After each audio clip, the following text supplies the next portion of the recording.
Време е да започваме да направим какао с кисело мляко. Първо трябва да го отворим. Боже, само ръката ми се вижда.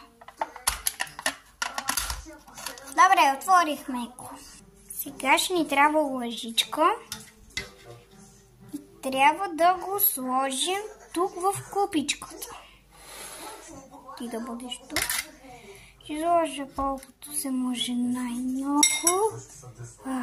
Ще ни трябва също и какао. Взех пак лъжичка и нека да го оставяме. Молете.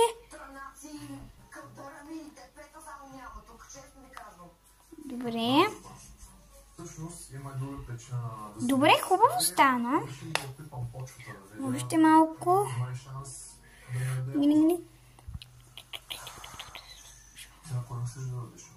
Не го гледайте. И сме готови. Разбъркваме.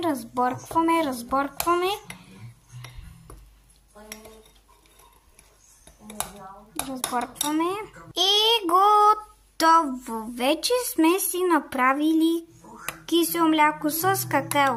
Време е да го пробваме. Алекс, ти да не ми мажеш сега киселото мляко.